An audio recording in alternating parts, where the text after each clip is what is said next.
Ex-Kabareskrim Polri Komjen Purn Susno 2J Meradang. Ia menyentil putusan sidang peninjauan kembali, PK, terpidana kasus Vina Cirebon yang dinilai terlalu lama diproses oleh Mahkamah Agung, MA.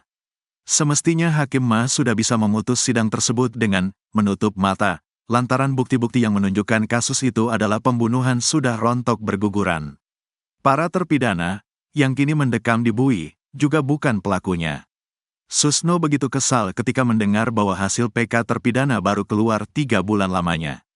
Apa yang dibaca, emangnya 1000 halaman. Kita yang menggaji Hakim Agung, kita enggak senang. Mudah-mudahan dengar, kita yang menggaji Hakim Agung, saya bayar pajak bertani, bayar pajak pensiun, pajak lain-lain. Baca gitu aja 3 bulan, kurang kerjaan, ujarnya kesal seperti dikutip dari Nusantara TV yang tayang pada Jumat, tanggal 6 September tahun 2024. Ex-Kapolda Jawa Barat tersebut juga menyinggung Hakim jika berkas-berkas sidang PK yang diproses oleh Hakim Agung terlalu lama. Ia menyimpulkan bahwa Hakim itu tidak mengikuti kasus yang sudah dibahas sekitar 3 bulan lebih. Berarti dia tidak pernah dengar di TV ini sudah geger senusantara tentang masalah ini. Dan, para terpidana itu sudah dipenjara 8 tahun gitu, kok 3 bulan. Apa yang dipikirkan, itulah skala prioritas. Mereka, para hakim, belum pernah masuk penjara, saya pernah. Enggak enak, ujar Susno kesal. Susno melanjutkan jika hasil PK Saka Tatal menyatakan bahwa Saka tidak bersalah, maka ketujuh terpidana lainnya juga akan dinyatakan hasil yang sama. Pasalnya, Saka dan ketujuh terpidana dipidana karena pasal pembunuhan berencana. Tidak mungkin bersama-sama tapi putusannya berbeda. Dan juga kalau menurut saya kalau hakimnya benar, mudah-mudahan Mahkamah Agung dengar. Ngapain berlama-lama kalau perlu Senin depan diputus ya, katanya. Menurut Susno, apa yang menimpa para terpidana kasus Vina Cirebon serupa dengan kasus yang menimpanya dulu. Ia pun sama-sama menjadi korban dari kasus yang direkayasa. Iya, saya pernah dikhianati juga kan, pernah direkayasa juga kan. Enggak enak, katanya. Sudirman, terpidana kasus pembunuhan Vina Cirebon, resmi kembali ke Lapas Kelas 1 Cirebon, pada Kamis, 5 September 2024, siang. Kedatangannya kemarin disambut penuh haru oleh keluarga yang sudah lama menanti momen ini. Seperti diketahui, Sudirman tiba menggunakan mobil Transpas dari Lapas Bancai Bandung. Sudirman pun dikawal ketat dari LPSK. Pantauan di lokasi saat itu, mobil Transpas yang membawa Sudirman langsung masuk melalui pintu utara Lapas Cirebon. Pintu tersebut segera ditutup rapat setelah mobil masuk, sementara awak media hanya diizinkan mengambil gambar dari luar gerbang. Beberapa anggota keluarga terlihat menunggu kedatangan Sudirman, termasuk kakaknya, Beni, adiknya, Lilis, serta kedua orang tua mereka. Beni, kakak kandung Sudirman, mengungkapkan perasaan bahagianya saat melihat adiknya kembali ke Lapas Cirebon dalam keadaan sehat.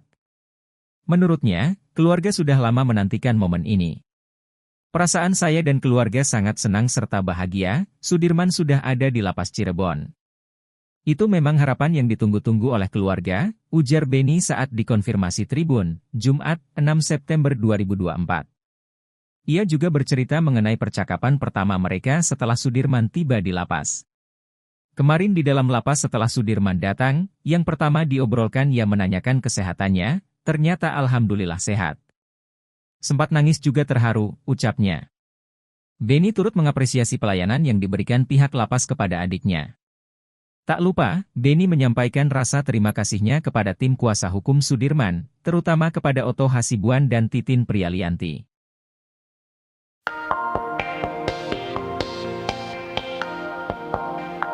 Bocor perbincangan antara 6 terpidana kasus Vina dengan Sudirman, 6 terpidana kasus Vina akhirnya kembali bertemu Sudirman. Sudirman diketahui menjadi satu-satunya terpidana yang mengaku terlibat dalam kasus Vina. Atas pengakuan itu 6 terpidana akhirnya dipenjara seumur hidup. Meski menjadi biang kerok dalam kasus Vina Cirebon, pengacara Peradi Jan Huta Barat menekankan hubungan 6 terpidana dan Sudirman baik-baik saja. Menurut Jan Huta Barat, 6 terpidana kasus Vina Cirebon juga memahami kondisi psikologi Sudirman.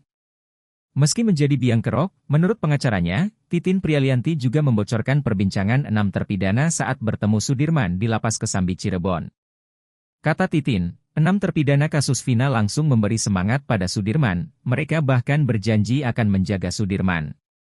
Titin lantas pastikan tak akan ada balas dendam antara terpidana dan Sudirman.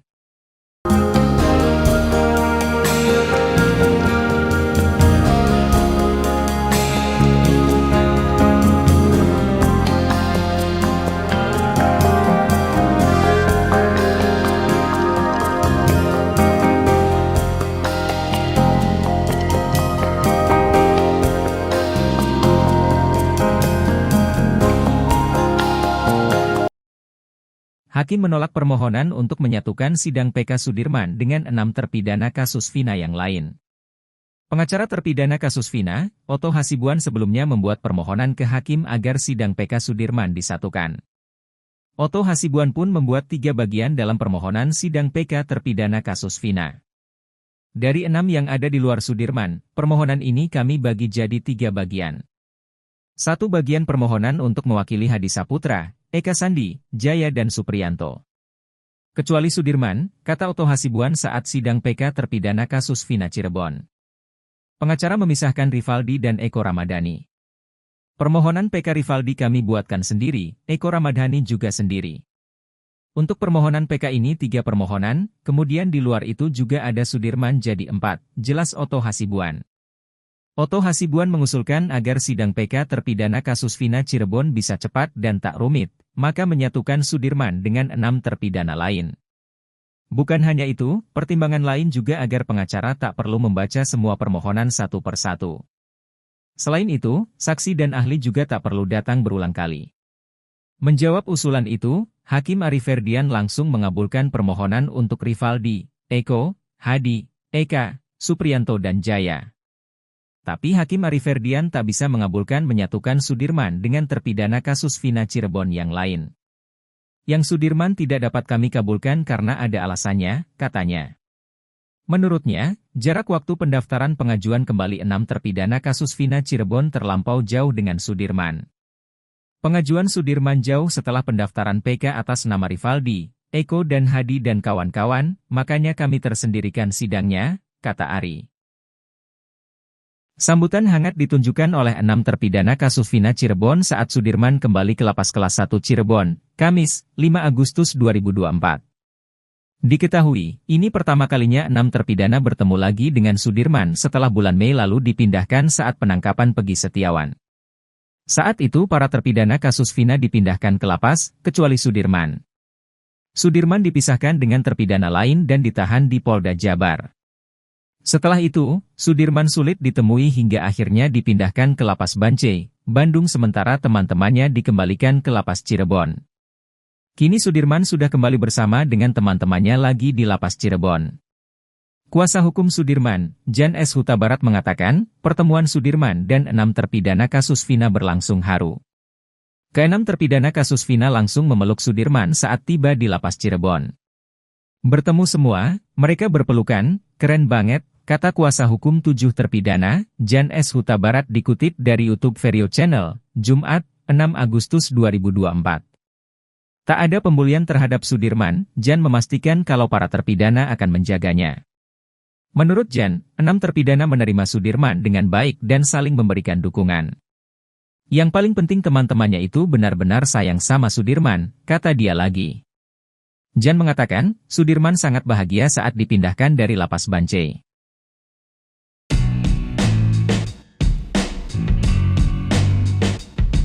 Perlakuan istimewa didapatkan Sudirman, terpidana kasus Vina setelah dikembalikan ke Lapas Kelas 1 Cirebon, pada Kamis, 5 September 2024. Sudirman kini dalam penjagaan penuh dari LPSK setelah permohonannya disetujui.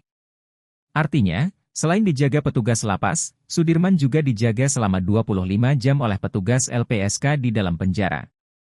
Ini berbeda dengan 6 terpidana kasus Vina lainnya yang mendapatkan perlindungan fisik. Namun ketika di lapas hanya berupa pemantauan saja. Tak hanya penjagaan, LPSK juga siap memberikan bantuan psikologis kepada Sudirman. Kami pastikan Sudirman sudah dalam perlindungan LPSK, yang sisinya kami memberikan bantuan psikologis dan pengawasan, ucap Wakil Ketua LPSK, Sri Suparyati dalam wawancara di Lapas Cirebon pada Kamis, 5 September 2024. Dikatakan Sri Suparyati, meskipun Sudirman dalam kondisi fisik yang sehat, perlu dilakukan pemeriksaan medis lebih lanjut. Secara fisik, Sudirman sehat, tetapi memang perlu dicek kembali berkaitan dengan medisnya, ujar Sri. LPSK juga berkoordinasi dengan lapas untuk mengawal Sudirman dalam proses persidangan peninjauan kembali yang akan diajukan. Menurut Sri, perlindungan ini penting mengingat kondisi mental Sudirman yang dapat mempengaruhi keterangannya.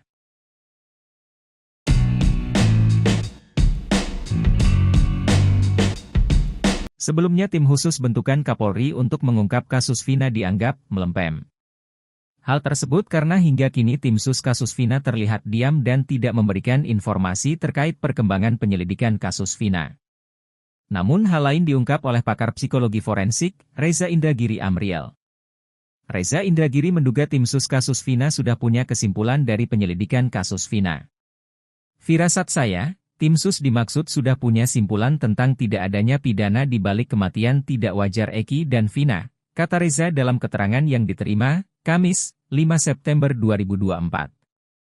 Reza Indragiri juga menduga tim sus sudah menyimpulkan adanya pelanggaran etik oleh personel Polres Cirebon dan Polda Jabar. Reza Indragiri pun mendesak Mabes Polri segera umumkan hasil kerja tim sus kasus Vina. Menurutnya, hasil kerja tim sus itu patut disodorkan sebagai alat bukti baru pada peninjauan kembali. Mulia sekali jika Polri melakukan itu. Jadi, Polri tidak hanya memproses hukum orang yang bersalah, tapi juga menginisiasi langkah hukum guna membebaskan orang yang tidak bersalah, katanya. Reza menilai sikap Mabes Polri sedemikian rupa juga secara tidak langsung akan memberikan justifikasi ekstra bagi perlindungan yang LPSK kenakan kepada para terpidana. Lembaga Perlindungan Saksi dan Korban memberikan perlindungan kepada 7 terpidana kasus Vina Cirebon. Ketujuh terpidana itu bernama Jaya, Supriyanto, Eko Ramadhani, Eka Sandi, Hadi Saputra, Rivaldi Aditya Wardana, dan Sudirman. Pakar Hukum Pidana Universitas Trisakti, Asmi Syahputra menduga pemberian perlindungan terhadap ketujuh terpidana, karena LPSK juga ragu bahwa mereka merupakan pelaku sebenarnya. Jangan-jangan LPSK melihat bahwa mereka, 7 terpidana, adalah korban yang perlu mendapatkan perlindungan karena mereka dimasukkan atas laporan palsu, katanya seperti dikutip dari salah satu TV swasta, Rabu, 4 September 2024. Pasalnya, tak mudah bagi LPSK untuk memberikan perlindungan hukum terhadap seseorang. Sebaliknya, LPSK tidak memberikan perlindungan terhadap Ibtu Rudiana, Pasren dan Kahfi. Padahal, Ibtu Rudiana merupakan ayah dari korban almarhum Eki. Sementara kesaksian Pasren dan Kahfi yang menguatkan bahwa kasus itu adalah pembunuhan. Namun, LPSK menolak untuk memberikan perlindungan bagi mereka. Hal itu sempat diungkapkan oleh pengacara Saka Tatal, Edwin Partogi Pasaribu. Edwin mengatakan LPSK menolak karena keterangan yang diberikan ketiga orang tersebut cenderung tidak konsisten dan menutup-nutupi kasus yang sebenarnya terjadi. Mereka memberikan keterangan atau informasi tidak konsisten, berubah-berubah normatif dan cenderung menutupi informasi yang berkaitan dengan peristiwa, ujar Edwin seperti dikutip dari program salah satu TV swasta yang tayang pada Kamis, 25 Juli 2024.